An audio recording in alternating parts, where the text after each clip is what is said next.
Theorem है the product of any three consecutive integers is divisible by factorial 3, यानी कि 3 consecutive integers का जो प्रोडक्ट है वो क्या होगा, फैक्टोरियल 3 से डिविजिबल होगा। इसी चीज़ को हमें प्रूफ करना है। तो ध्यान दीजिएगा, let a+1 and a+2 be any 3 consecutive integers, then we have to show that a into a+1 into a+2 is divisible by factorial 3। We shall prove this theorem by mathematical induction. तो हम लोग इसको mathematical induction से proof करेंगे। तो इसके लिए हम लोग क्या करेंगे, ए के जगह सबसे पहले 1 के लिए ट्रू दिखाएंगे, ठीक है, ए इक्वल टू 1 के लिए ट्रू दिखाएंगे। तो जहाँ पर ए है वहाँ पे क्या करेंगे, 1 पुट करेंगे। तो 1 इंटू यहाँ पे क्या हो जाएगा 2, फिर इसके लिए 3 हो जाएगा, which is obviously divisible by factorial 3, क्योंकि इसका जो प्रोडक्ट है वो हमारा कितना आएगा 6 और फैक्टोरियल 3 का भी वैल्यू हमारा 6 है, यानी कि ये जो है हमारा फैक्टोरियल 3 से डिविजिबल हो जाएगा।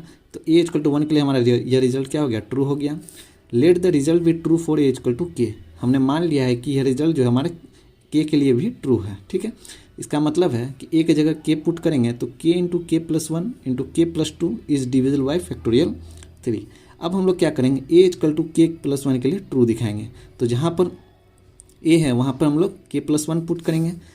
तो ए की जगह k+1 पुट करेंगे तो क्या आ जाएगा, यहाँ पे k+1 फिर k+1+1 यानी k+2 फिर k+1+2 यानी k+3। अब हमें दिखाना है कि यह जो है वह भी फैक्टोरियल 3 से डिविजिबल होगा।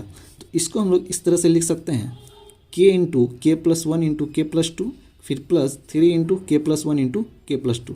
तो उसी को लिखे हैं k into k+1 into k+2 फिर plus 3 into k+1 into k+2। इसको हमने इक्वेशन 1 मान लिया, ठीक है। अब ध्यान दीजिएगा, ये जो RHS है इसका पहला टर्म जो है यानी फर्स्ट टर्म जो है ये हमारा, ये जो है ऑलरेडी हमारा क्या है, फैक्टोरियल 3 से डिविजिबल होगा, क्योंकि हमने यहाँ पे मान लिया है कि a इक्वल टू के लिए यह रिजल्ट ट्रू है।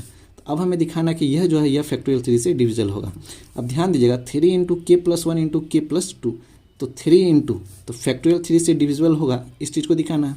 तो फैक्टोरियल 3 को हम लोग लिख सकते हैं 3 इंटू फैक्टोरियल 2, ठीक है।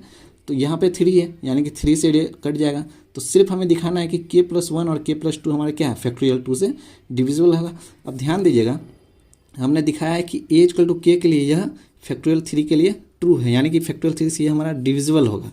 तो जब फैक्टोरियल 3 से यह डिविजिबल होगा तो k+1 और k+2 जो है ये हमारा क्या होगा, फैक्टोरियल 2 से ऑलरेडी डिविजिबल होगा, ठीक है।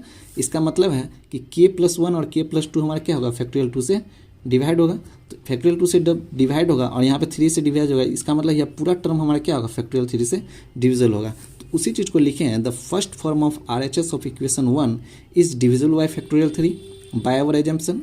The second term of RHS ये वाला, ठीक है, of equation 1 is also divisible by factorial 3 because k+1 and into k+2 is divisible by factorial 2। इसका वैल्यू हमारा क्या होता है, 2 ही होता है।